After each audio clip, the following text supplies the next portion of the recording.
ಬೆಂಗಳೂರಿನಲ್ಲಿ ಈಗ ಚಿರತೆಗಳು ಸಾಮಾನ್ಯವಾಗ್ಬಿಟ್ಟಿದೆ. ಏನು ಮಾಡೋಕ್ಕಾಗತ್ತೆ? ನಾವು ಅವರನ್ನು ನೋಡೋಕ್ಕೆ ಹೋದರೆ ಅವ್ರು ನಮ್ಮನ್ನು ನೋಡೋಕ್ಕೆ ಬರೋದಿಲ್ವ?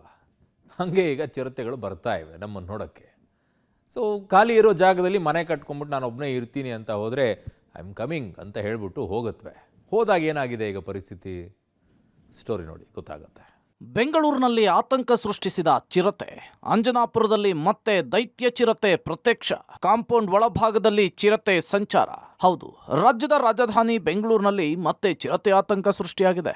ಫೆಬ್ರವರಿ 2ರಂದು ಅಂಜನಾಪುರದ ಬಿಡಿಎ ಬಡಾವಣೆಯಲ್ಲಿ ಚಿರತೆ ಸಂಚಾರ ಮಾಡಿ ಆತಂಕ ಸೃಷ್ಟಿ ಮಾಡಿತ್ತು. ಬಳಿಕ ಅದೇ ಭಾಗದಲ್ಲಿ ಮತ್ತೆ ಕಾಣಿಸಿಕೊಂಡಿದೆ ಅನ್ನುವಂತಹ ವದಂತಿಗಳು ಏರಿಯಾದಲ್ಲಿ ಹರಿದಾಡ್ತಾನೆ ಇತ್ತು. ಜನರ ಫೋನ್ಗಳಲ್ಲೂ ಅನೇಕ ಫೋಟೋಗಳು, ಚಿರತೆಯ ಕಾಟದ ವಿಡಿಯೋಗಳು ವೈರಲ್ ಆಗಿದ್ವು. ಈಗ ಅದೇ ಏರಿಯಾದಲ್ಲಿ ನಿನ್ನೆ ರಾತ್ರಿ ಚಿರತೆಯೊಂದು ಕಾಣಿಸ್ಕೊಂಡಿದೆ. ಮನೆಯ ಕಾಂಪೌಂಡ್ ಒಳಗೆ ಬಂದು ನಾಯಿ ಮೇಲೆ ಅಟ್ಯಾಕ್ ಮಾಡುವ ಪ್ರಯತ್ನ ಮಾಡಿ ಬಂದಷ್ಟೇ ವೇಗವಾಗಿ ಮನೆಯಿಂದ ಹೊರ ಹೋಗಿದೆ. ಚಿರತೆ ಬಂದು ಹೋಗಿರುವ ದೃಶ್ಯಗಳು ಸಿಸಿಟಿವಿಯಲ್ಲಿ ಸೆರೆಯಾಗಿದೆ. ಇನ್ನು ಚಿರತೆ ಪ್ರತ್ಯಕ್ಷವಾಗಿರುವ ಬಗ್ಗೆ ಮನೆ ಮಾಲೀಕ ಸಂದೀಪ್ ಅರಣ್ಯ ಇಲಾಖೆಗೆ ತಿಳಿಸಿದ್ದಾರೆ. ಕಗ್ಗಲೀಪುರ ಅರಣ್ಯ ವಲಯಾಧಿಕಾರಿ ಕಾಂಬಳೆ ಮತ್ತು ತಂಡ ಚಿರತೆ ಬಂದಿದ್ದ ಮನೆ ಬಳಿ ಪರಿಶೀಲನೆ ನಡೆಸಿದ್ದಾರೆ. ಇಲ್ಲೇ ನೋಡಿ, ಈ ತಿಂಗಳಲ್ಲಿ 2ನೇ ತಾರೀಕಿನ ನಮಗೆ ಒಂದು ಬಂತು. ಸೊ ನೆಕ್ಸ್ಟ್ ಈಗ ಇವತ್ತು ನಿನ್ನೆ ರಾತ್ರಿ ಅಲ್ವಾ, ನಿನ್ನೆ ರಾತ್ರಿ ಇವ್ರ ಮನೆಯಲ್ಲಿ ಬಂತು.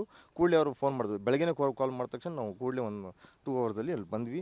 ಸೊ ಅದು ಬಂದು ಹೋಗಿದೆ. ಏನು ಅವ್ರಿಗೆ ಪಾಪ ಡಿಸ್ಟರ್ಬ್ ಮಾಡಿದ್ರು. ಇವ್ರು ಕೇಳಿ ಇವರು ಏನು ಪಾಪ ಹೆದರಿಲ್ಲ, ಸರ್ ಬಂದಿದೆ ಎಲ್ಲ ಹೆದರಿ ಹೋಗಿ ಅಂತ ಆ ಥರ ಪಾಪ ಹೇಳ್ತಾರೆ ಅವರು. ಮತ್ತು ಅಕ್ಕಪಕ್ಕ ಫುಲ್ ಎಲ್ಲ ಕಾಡ್ ಥರ ಇದೆ. ಜಸ್ಟ್ ಹೋಗ್ತದೆ, ಏನು ಮಾಡಲ್ಲ. ಚಿರತೆ ಬಂದಿದ್ದ ಪ್ರದೇಶ ಮತ್ತು ಮನೆಯ ಸುತ್ತಮುತ್ತಲಿನ ಜಾಗದ ನಿವೇಶನಗಳು ಮಿನಿ ಅರಣ್ಯದಂತಾಗಿದೆ. ಚಿರತೆ ಅಂಜನಾಪುರದಿಂದ ಕೂಗಳತೆ ದೂರದಲ್ಲಿರೋ ದೇವಿಕಾ ಅರಣ್ಯ ಪ್ರದೇಶ ಮತ್ತು 1300 ಎಕರೆಯ ಕೋಡೋಸ್ ಅರಣ್ಯ ಪ್ರದೇಶಕ್ಕೆ ಹೋಗಿರೋ ಸಾಧ್ಯತೆ ಇದೆ.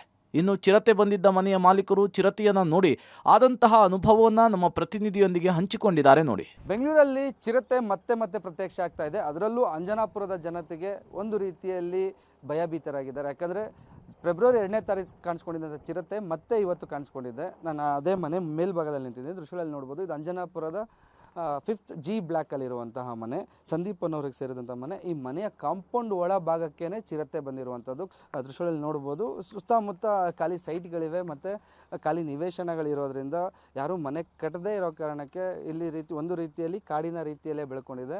ಈ ಭಾಗಕ್ಕೆ ಚಿರತೆ ಆಗಾಗ ಬಂದು ಹೋಗೋದು ಸಹಜ. ಯಾಕೆಂದರೆ ಅಲ್ಲಿ ಚಿರತೆಗಳಿವೆ ಅನ್ನುವಂಥ ಮಾಹಿತಿ ಅರಣ್ಯ ಅಧಿಕಾರಿಗಳಿರುವಂಥದ್ದು. ಇಲ್ಲಿವರೆಗೂ ಯಾವುದೇ ಪ್ರಾಣಾಪಾಯ ಆಗಲಿ ಅಥವಾ ನಾಯಿಗಳಿಗೆ ಅಟ್ಯಾಕ್ ಮಾಡೋದಾಗಲಿ ಚಿರತೆಗಳು ಮಾಡಿಲ್ಲ. ಆದರೆ ಚಿರತೆ ಕಾಣಿಸ್ಕೊಂಡಿರೋದ್ರಿಂದ ಇಲ್ಲಿನ ಸ್ಥಳೀಯರು ಸಾಕಷ್ಟು ಭಯಭೀತಗೊಂಡಿರೋದಂತೂ ಸತ್ಯ. ರಾತ್ರಿ ಹೊತ್ತು ಓಡಾಡೋದಕ್ಕೂ ಭಯಗೊಳ್ತಿದ್ದಾರೆ. ರಾತ್ರಿ ಇದೇ ಮನೆ ಒಳಗಡೆ ಚಿರತೆ ಬಂದಿರೋ ವಿಚಾರವನ್ನು ಅವರು CCTV ಅಂದರೆ ಮನೆ ಗೇಟ್ ಒಳಗೆ ಬಂದಿರುತ್ತೆ. ಅವ್ರ ಮನೆ ಕಾಂಪೌಂಡ್ ಒಳಗಡೆ ನಾಯಿ ಕೂಡ ಇರುತ್ತೆ. ನಾಯಿಗೂ ಏನೂ ಮಾಡದೆ ಆ ಚಿರತೆ ಆಗಿದೆ. ಇಲ್ಲೇ ಅವ್ರು ಸಂದೀಪ್ ಅಂತ ಅವರೇ ಇದ್ದಾರೆ, ಅವ್ರನ್ನೇ ಸರ್, ನಿಮ್ಮ ಗಮನಕ್ಕೆ ಯಾವಾಗ ಬಂತು? CCTV ಯಾವಾಗ ಚೆಕ್ ಮಾಡಿದ್ರಿ ಅಥವಾ ರಾತ್ರಿನೇ ನೋಡಿದ್ರಾ ಸರ್? ರಾತ್ರಿ ನಾಯಿ ಬೊಗಳಕ್ಕೆ ಶುರು ಮಾಡ್ತು. ಬೊಗಳಕ್ಕೆ ಶುರು ಮಾಡಿದಾಗ ಯಾಕೋ ವಿಚಿತ್ರ ಬೊಗಳಕ್ಕೆ ಶುರು ಮಾಡ್ತು. ನಾನು ಬಾಲ್ಕನಿಗೆ ಹೋಗಿ ನೋಡಿದೆ.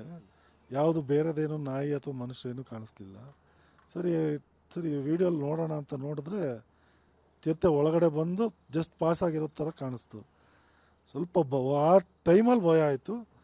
ನಮ್ಮ ನಾಯಿಗೂ ಏನೂ ಮಾಡಿಲ್ಲ. ಕಾಡು ಕಡೆಗೆ ವಾಪಸ್ ಹೋಯಿತು. ಅಂದರೆ ನಮ್ಮ ಮನೆಯಿಂದ ಲೆಫ್ಟ್ ಸೈಡ್ಗೆ ಡೌನಿಗೆ ಹೋಯಿತು. ಒಟ್ನಲ್ಲಿ ಅಂಜನಾಪುರದ ಜನ ಚಿರತೆಯ ಸಂಚಾರಕ್ಕೆ ಭಯದಲ್ಲಿಯೇ ಜೀವನವನ್ನು ಸಾಗಿಸ್ತಾ ಇದ್ದು, ಆದಷ್ಟು ಬೇಗ ಅರಣ್ಯ ಇಲಾಖೆಯ ಅಧಿಕಾರಿಗಳು ಚಿರತೆಯನ್ನು ಸೆರೆ ಹಿಡಿದ್ರೆ ಸಾಕು ಅಂತ ಹೇಳ್ತಿದ್ದಾರೆ. Maruti Belluru, public TV, Bengaluru.